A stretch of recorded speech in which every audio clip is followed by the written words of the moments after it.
அடுத்து மௌலவி அப்பாஸ் அலி மஸ்லஹி, பேராசிரியர் மன்பவுசலா அரபு கல்லூரி அவர்கள் பெண்களின் உயர்கல்வியும் பெற்றோர்களின் பொறுப்பும் என்ற ஒரு முக்கியமான தலைப்பில் பேசுவார். நான் மீண்டும் கேட்டுக்கொள்கிறேன், நிறைய பெரிய தலைப்பு தான், நிறைய விஷயங்கள் இருக்கும். ஆனாலும் நேரம் நமக்கு அளவாக இருக்கிறதுனால அந்த நேரத்துக்கு உள்ள எதை முக்கியமாக தெரிவிக்கணுமோ அதை தெரிவிச்சிட்டா நல்லதாக இருக்கும். அஸ்ஸலாமு அலைக்கும் வரஹ்மத்துல்லாஹி வபரகாத்துஹு. அல்ஹம்துலில்லாஹி ரப்பில் ஆலமீன் வல் ஆகிபத்து லில் முத்தகீன். அஸ்ஸலாத்து வஸ்ஸலாமு அலா சய்யிதினா முஹம்மதின் அஷ்ரஃபில் அன்பியாஇ வ ஹாத்தமின் நபியீன் வ அலா ஆலிஹி வ அஸ்ஹாபிஹி வ மன் தபிஅஹும் பி இஹ்சானின் இலா யௌமித்தீன். அம்மா பஅத். فقد قال الله تبارك وتعالى في كلامه القديم والفرقان الحميد: أعوذ بالله من الشيطان الرجيم بفضل بسم الله الرحمن الرحيم. قل هل يستوي الذين يعلمون والذين لا يعلمون. صدق الله العلي العظيم. قال النبي صلى الله عليه وسلم: طلب العلم فريضة على كل مسلم. أو كما قال عليه الصلاة والسلام. எல்லாம் அல்ல அல்லாவை போற்றி புகழ்ந்தவனாக, அல்லாவின் அன்பும் அருளும் அகிலத்தின் அருட்கொடையாம் கண்மணி நாயகம் ரசூலுல்லாஹி ஸல்லல்லாஹு அலைஹி வஸல்லம் அவர்களின் மீதும், உலக முஸ்லிம்கள் குறிப்பாக இங்கே அமர்ந்திருக்கக்கூடிய நம் அனைவரின் மீதும் என்றென்றும் உண்டாகட்டுமாக. கண்ணியத்திற்கும் பெரும் மதிப்பிற்கும் உரிய என் ஆசிரியர் தந்தைகள் உட்பட்ட ஆலிம் பெருந்தகைகளே, நம் மஸ்லஹி பேரவையின் சார்பாக நடத்தப்படக்கூடிய இந்த சிறப்பு கருத்தரங்கம் சமூக சீர்கேடுகளும் அதன் தீர்வுகளும் என்ற ஒரு பொது தலைப்பிலே இங்கே நடைபெறுகிறது. இந்த தலைப்பிற்கு கீழ் பெண்களின் உயர்கல்வியை கொண்டு வந்ததற்குண்டான நோக்கம் என்ன? பெண்களினுடைய உயர்கல்வி என்பது அவ்வளவு பெரிய சமூக சீர்கேடா என்று நாம் யோசிக்கின்ற பொழுது அதிலே இரண்டு விஷயங்களை நாம் கவனத்திலே கொள்ள வேண்டும். முதல் விஷயம், அடுப்பூதும் பெண்களுக்கு படிப்பு எதற்கு என்று கேட்கக்கூடிய சில சாரார். பெண்களுக்கு கல்வி தேவையில்லை, வெறுமனே கையெழுத்து போடும் அளவிற்கு படித்து வைத்தால் போதும் என்கின்ற ஒரு சாரார். இதுவும் சமூகத்தினுடைய சீர்கேடுதான். அதே நேரத்தில் உயர்கல்விக்காக வேண்டி உயிரினும் மேலான ஷரியத்தையும் கூட தூக்கி எறிந்துவிட்டு உயர்கல்வியை கற்கக்கூடிய அந்த மோசமான நிலை என்பதும் கூட சமூகத்தினுடைய சீர்கேடுதான். இந்த இரண்டு சீர்கேடுகளும் பெண்களினுடைய உயர்கல்வியுடைய விஷயத்திலே இருக்கிறது. கண்ணியத்திற்குரியவர்களே, முதல் விஷயம், இஸ்லாம் கல்வி கற்பதை தடுக்கவில்லை. இன்னும் சொல்ல போனால் இந்த உலகத்தில் கல்வி கற்பதையும் சிந்திப்பதையும் இஸ்லாம் வலியுறுத்தியதை போல் வேற எந்த மதமும் வலியுறுத்தவில்லை என்பதுதான் யதார்த்தமான உண்மை. கல்வி கற்பது கடமை என்கின்றது இஸ்லாம். ஆண்களுக்கும் மட்டுமல்ல, பெண்களுக்கும் தான் கல்வி கற்பது கடமை. ஆனால் பெண்கள் கல்வி கற்கக்கூடிய விஷயத்திலே சில நிபந்தனைகளை நாம் கையாள வேண்டும். ஏன் உயர் கல்விகளிலே வேண்டாம் என்று சொல்கிறார்கள்? அதில் இருக்கக்கூடிய சில இடர்பாடுகள், அதை நீக்கிவிட்டால் தாராளமாக பெண்கள் உயர் கல்விகளை கற்பதற்கு இஸ்லாம் தடை விதிக்கவில்லை. சொல்ல போனால், ஒரு வீட்டிலே சிலந்தியினுடைய வலை இருக்கிறது என்று சொன்னால் அதற்காக வீட்டை இடிப்பது எந்த அளவுக்கு முட்டாள்தனமோ, அதே போல் உயர் கல்வியிலே சில தவறுகள் இருக்கிறது என்ற காரணத்தினால் உயர் கல்வியே கூடாது என்பது சொல்வதும் முட்டாள்தனம் தான். கண்ணியத்திற்குரியவர்களே, குர்ஆனினுடைய முதல் வசனம் கல்வியை பற்றி தான் போதிக்கிறது. பொதுவாக குர்ஆனினுடைய நடைமுறை என்னவென்றால், ஆண்களை பார்த்து மட்டுமே பேசக்கூடிய அந்த வார்த்தைகளிலே பெண்களுக்கும் அந்த சட்டம் பொருந்தும் என்பதுதான் குர்ஆனினுடைய ஹதீஸினுடைய வளமை. ஸல்லல்லாஹு அலைஹி வஸல்லம் அவர்கள் சொல்கிறார்கள், தலபுல் இல்மி ஃபரீலத்துன் அலா குல்லி முஸ்லிம். இல்மை கற்பது, கல்வியை கற்பது என்பது எல்லா முஸ்லிம்கள் மீதும் கடமை என்று சொல்கிறார்கள். கல்வி என்றால் வெறுமனே மார்க்கம் சார்ந்த கல்வி அல்ல. இமாமுனா ஷாஃபி ரலியல்லாஹு தஆலா அன்ஹு அவர்கள் சொல்வார்கள், அல் இல்மு இல்மானி, இல்மு என்பது இரண்டு வகையாக இருக்கிறது. இல்முல் அதியான் மார்க்க கல்வி, வ இல்முல் அபுதான் உடல் சார்ந்த மருத்துவ கல்வி என்று சொல்கிறார்கள். இரண்டு கல்விகளை படிப்பதும் கூட இஸ்லாமியர்களான ஆண் பெண் இரு சாரார்கள் மீது கடமை என்பதை நாம் உணர்ந்து கொள்ள வேண்டும். கண்ணியத்திற்குரியவர்களே, பெண்களுக்கு படிப்பு தேவையில்லை என்று சொன்ன காலத்திலேயே பெண்கள் மீது படிப்பு கடமை என்பதை இஸ்லாம் சொன்னது. ஸல்லல்லாஹு அலைஹி வஸல்லம் அவர்கள் மதீனாவிற்கு வருவதற்கு முன்னாலேயே மதீனாவில் எழுத படிக்க தெரிந்திருந்த ஒரு பெண், அன்னை ஷிஃபா பின்த் அப்துல்லா என்கின்ற ஒரு பெண்மணி. அந்த பெண்ணிடத்திலே ஸல்லல்லாஹு அலைஹி வஸல்லம் சொல்கிறார்கள், என் அருமை மனைவி ஹப்சாவுக்கும் அதை கற்றுத்தாருங்கள் என்று சொன்னார். அப்படி என்றால் திருமணமானதற்கு பின்னாலும் கூட ஒரு பெண் அவள் உயர் கல்வியை கற்பதற்கு தடை இல்லை என்பதை இஸ்லாம் நமக்கு சொல்கிறது. கண்ணியத்திற்குரியவர்களே, அன்சாரி பெண்களை பற்றி ஸல்லல்லாஹு அலைஹி வஸல்லம் சொன்னார்கள், பெண்களிலே சிறந்தவர்கள். காரணம் என்ன? கல்வியை கற்கக்கூடிய விஷயத்திலே அவர்கள் வெட்கப்பட மாட்டார்கள் என்று சொன்னார்கள். கண்ணியத்திற்குரியவர்களே, ஒரே ஒரு விஷயம், ஒரே ஒரு நுணுக்கமான விஷயத்தை நாம் நன்கு விளங்கிக் கொண்டால் இஸ்லாம் உயர் கல்விக்கு எந்த அளவுக்கு முக்கியத்துவம் தருகிறது என்பதை நம்மால் விளங்கிக் கொள்ள முடியும். கல்வியை ஞானத்தை கற்கும் விஷயத்திலே தான் பெண்ணிடத்திலே நாணம் இருத்தல் கூடாது. ஞானத்தை கற்கும் விஷயத்திலே பெண்ணிடத்தில் நாணம் இருக்கக்கூடாது. அந்த ஞானத்தை கற்கும் பெண்ணிடத்தில் நாணம் இருக்க வேண்டும். வெட்க உணர்வோடு கல்வியை கற்க வேண்டும். கல்வியை கற்கும் விஷயத்தில் தான் வெட்கம் இருக்கக்கூடாது என்று இஸ்லாம் சொல்கின்றது. கண்ணியத்திற்குரியவர்களே, இன்றைய பெண்களுடைய உயர் கல்வி அது ஏன் சமூக சீர்கேடாக மாறுகிறது? அதிலே சில முக்கியமான காரணங்கள், அதற்கு இஸ்லாம் சொல்லக்கூடிய சில தீர்வுகள். முதல் விஷயம் கோ எஜுகேஷன்.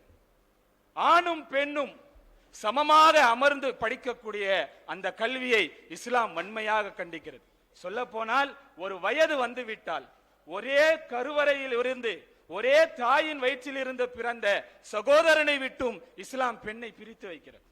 அப்படி என்று சொன்னால் ஒரு அந்நிய ஆணோடு ஒரே வகுப்பறையிலே அமர்ந்து திரை இல்லாமல் ஹிஜாப் இல்லாமல் கற்பதை இஸ்லாம் வன்மையாக கண்டிக்கிறது. முதல் விஷயம் இன்றைய சமூக கேடு, பெண்களுடைய உயர்கல்வி சமூக சீர்கேடாக ஆகுவதற்குண்டான முதல் காரணம் இன்று இருக்கக்கூடிய கோ எஜுகேஷன் என்பது. ஆச்சரியத்திற்குரிய விஷயம் என்ன தெரியுமா? இன்றைய உலகத்தினுடைய வல்லரசு நாடு என்று சொல்லப்படக்கூடிய இஸ்ரேலும் கூட தன்னுடைய நாட்டிலே கோ எஜுகேஷன் முறையை 50% மேல் அவர்கள் ஒழித்து விட்டார்கள். காரணம், அதில் இருக்கக்கூடிய மோசமான விளைவுகளை அவர்கள் அறிந்து வைத்திருக்கிறார்கள். இரண்டாவது, அதிகமாக படிக்கக்கூடிய பெண்களிடத்தில், அதிகமாக மேற்கல்விகளை பெற்றுக்கொள்ளக்கூடிய பெண்களிடத்திலே ஹயா இல்லாமல் சென்று விடுகிறது. பெரியவர்களை மதிக்கக்கூடிய அந்த மனப்பான்மை அவரிடத்திலே இல்லாமல் சென்று விடுகிறது. சற்று கல்வி தன்னிடத்திலே வந்துவிட்டால், தன் பெயருக்கு பின்னால் ஓரிரு எழுத்துக்கள் சேர்ந்து விட்டால் ஏதோ பெரிய விஷயத்தை போல் பெரியவர்களை எல்லாம் சாதாரணமாக மதிக்காமல் நடக்கக்கூடிய தன்மையிலே வந்து விடுகின்ற காரணத்தினால்தான் உயர் கல்விகளை எல்லோரும் இருக்கிறார்கள். அடுத்ததாக, இந்த உயர் கல்வியை கற்கக்கூடிய விஷயத்திலே பெண்கள் அவர்கள் தங்களுடைய ஈமானையும் பறிகொடுக்கக்கூடிய ஒரு மோசமான சூழல். இன்று வலைதளங்களிலே பல செய்திகளை நான் பார்க்கிறோம். அந்நிய ஆண்களோடு சென்று விட்டார்கள் என்று சொல்கிறார்கள். காரணம் என்ன? இது போன்ற உயர் கல்விகளிலே செல்கிறார்கள். தாங்களாய் சுயமாக முடிவெடுக்கக்கூடிய ஆற்றல் வந்துவிட்டது என்று அவர்களே எண்ணிக்கொண்டு இது போன்ற செயல்களிலே ஈடுபடுகின்ற காரணத்தினால் இன்று இந்த உயர் கல்வி அது கேள்விக்குரியதாக ஆகிறது. இன்னும் சொல்ல போனால் கல்வி என்பது வெறுமனே தெரிந்து கொள்வதல்ல. The purpose of education is not only information. வெறுமனே சில தகவல்களை தெரிந்து கொள்வது மட்டுமல்ல கல்வி, ஒழுக்கத்துடன் கூடியது மட்டும்தான் கல்வி. அதனால்தான் இமாமுனா மாலிக் ரஹிமஹுல்லாஹு தஆலா அவர்கள் கல்வி கற்க செல்லக்கூடிய நேரத்திலே அவருடைய தாயார் மாலிக் இமாம் அவர்களுக்கு தலப்பாகையை கட்டிவிட்டு சொன்னார்கள், ஹுஸ் மின் ஷைഖிக அல் அதப கபுல் அல் இல்ம். உன்னுடைய ஆசிரியரிடமிருந்து முதலில் ஒழுக்கத்தை கற்றுக்கொள் என்று சொன்னார்கள். கல்வியை கற்பதற்கு முன்னால் ஒழுக்கத்தை கற்றுக்கொள் என்று சொன்னார்கள். எனவே கண்ணியத்திற்குரிய பெற்றோர்களே, உங்களுடைய பெண் பிள்ளைகளுக்கு உயர் கல்விகளை தாருங்கள். இஸ்லாம் அதை தடுக்கவில்லை, ஆனால் அதை ஒழுக்கத்தோடு தாருங்கள். அவர்களுடைய ஒழுக்கத்துடைய விஷயத்திலே மிகவும் கவனமாக இருங்கள். இது மட்டும்தான் ஒரே தீர்வு. இன்னும் சொல்ல போனால் வரலாற்றில் நிறைய விஷயங்களை சொல்ல முடியும். நம்முடைய இஸ்லாமிய பெண்மணிகள் உயர் கல்வியிலே அவர்கள் எந்த அளவுக்கு உயரத்தில் இருந்திருக்கிறார்கள் என்பதற்கு ஒரே ஒரு விஷயத்தை மட்டும் நான் இங்கே கோடிட்டு காட்டுகிறேன். இன்று உலகளாவிய முறையிலே புகழப்படக்கூடிய ஆக்ஸ்போர்டு யூனிவர்சிட்டி, லண்டனிலே இருக்கக்கூடிய ஆக்ஸ்போர்டு பல்கலைக்கழகத்தை எல்லோரும் தலையிலே தூக்கி கொண்டாடுகிறார்கள். ஆனால் இந்த பல்கலைக்கழகத்திற்கு முன்னால் 859ஆம் ஆண்டு மொரோக்காவிலே இருக்கக்கூடிய அல் கஹரவைன் என்கின்ற ஒரு பல்கலைக்கழகம் 2 இஸ்லாமிய பெண்மணிகளால் உருவாக்கப்பட்டது.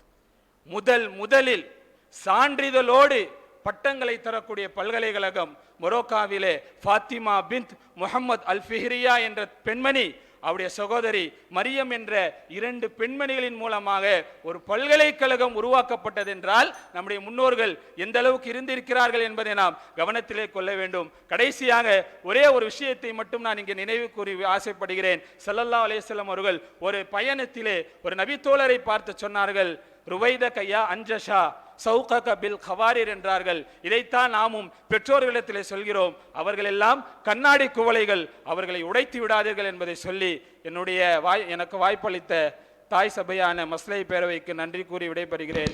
வாஹிரு தவானா அனில் ஹம்துலில்லாஹி ரப்பில் ஆலமீன். அஸ்ஸலாமு அலைக்கும் வரஹ்மத்துல்லாஹி வபரகாத்துஹு. மாஷா அல்லாஹ். நம்முடைய சகோதரர் அப்பாஸ் அலி மஸ்லஹி ஒரு 10 நிமிஷத்தை ரொம்ப அருமையாக பயன்படுத்தி ரொம்ப சிறப்பான கருத்துக்களை சொல்லிட்டார் இல்லைங்களா? ரொம்ப அருமையான செய்தியை சொல்லிட்டார். 2 விஷயத்தை நம்ம சமூகத்துக்கு கொண்டு போகணும். பெண்களுக்கு உயர்கல்வி கொடுக்கறதுக்கு நாங்கள் தடை இல்லை, நம்ம அதை சொல்லணும். நாமெல்லாம் தடுக்கிறோம், ஹஜரத்மார்க்கே தடுக்கிறாங்க, இங்கிலீஷ் படிக்கக்கூடாதுன்னு சொன்னோம் நம்ம அப்படின்னு சொல்லி இந்த அகாடமிக் சைடில் இருக்கிறவங்களெல்லாம் மேடையில் குறை சொல்கிறது. ஹஜரத்மார்க்க அன்னைக்கு இங்கிலீஷ் படிக்கக்கூடாதுன்னு தடுத்தாங்க, அதிலிருந்து சமுதாயம் பின்னடைஞ்சு போச்சு அப்படின்னு சொல்லிக்கிட்டே இருக்காங்க பல பேர். யார் சொன்னாலும் சரி அந்த மேடையிலேயே நான் கேட்குறது, எந்த ஹஜரத் சொன்னார் சொல்லுங்கன்னு கேட்குறது. அப்படியெல்லாம் நம்ம ஃபத்துவாலாம் கொடுக்கல. ஃபத்துவாங்கிறது இல்லையா, ஃபத்துவான்னு கொடுக்குறதா இருந்தால் நம்ம இஷ்டத்துக்கு சொல்லிட முடியுமா? ஃபத்துவா கொடுக்குறதா இருந்தால் எப்படி கொடுக்கணும்? ஹவாலா வச்சு கொடுக்கணும், ஆதாரங்களை வச்சு தானே ஃபத்துவா கொடுக்கணும். அதுவும் ஹராம்னு ஃபத்துவா கொடுக்குறதா இருந்தால் யார் அப்படி மார்க்கத்தில் ஆங்கிலம் படிக்கிறது ஹராம்னு ஃபத்துவா கொடுத்தா? அப்படி எதுவும் கொடுக்கல. ஆங்கில வழி கல்வி முறை, இங்கிலீஷ்காரனுடைய காலேஜில் போய் சேராதீங்க அப்படின்னு சொல்லியிருக்கிறாங்க. அது எல்லாரும் சொல்லியிருக்காங்க, நம்ம உலமாக்களும் சொன்னாங்க. காயிதே மில்லத் யாருங்க? இஸ்மாயில் சாஹிப். ஆமாம், நீங்கள்லாம் முழிச்சிருக்கீங்கன்னு பார்க்குறது. காயிதே மில்லத் இஸ்மாயில் சாஹிப் அவர் மகனை காலேஜை விட்டு வெளியவான்னு சொல்லிட்டார். இந்த காலேஜில் எல்லாம் படிக்க வேணாம், வெளியவான்னு சொல்லிட்டார். அதை பிற்போக்குத்தனம்னு சொல்ல முடியுமா? ஆனால் இன்றைக்கி பல பேர் என்ன பேசிக்கிறாங்கன்னா, இது மாதிரி அதுவும் யார் பெரும்பாலும் பேசுகிறாங்கன்னா இந்த அகாடமிக் சைடில் ப்ரொஃபஸர்ஸாக வர்றவங்க, தமிழ் பேச்சாளர்கள், அவங்க ஒரே அடியாக ஒரு குறை சொல்லிடுறது. ஹஜரத்மாருக்கு தான் என்ன செஞ்சாங்க, ஆங்கிலம் படிக்கக்கூடாதுன்னு தடை சொன்னாங்கன்னு. அப்போ நாம் சமூகத்துக்கு தெளிவுபடுத்த வேண்டிய முதல் விஷயம், பெண்கள் உயர்கல்வி படிக்கிறதுக்கு மார்க்கத்தில் தடை இல்லை. அவர் அழகாக ஒரு வார்த்தை சொன்னார், ஞானம் பெறுவதற்கு தவறில்லை, ஆனால் நாணம் வேணும் அப்படின்னு சொன்னார். அது அருமையான செய்தி. அவர் சொன்ன முதல் விஷயம் என்னென்னா, ரொம்ப நமக்கு சொன்னது, நீங்கள் படிங்க, ஆனால் இந்த கோ எஜுகேஷன் சிஸ்டத்தை தவிர்த்துக்குங்க.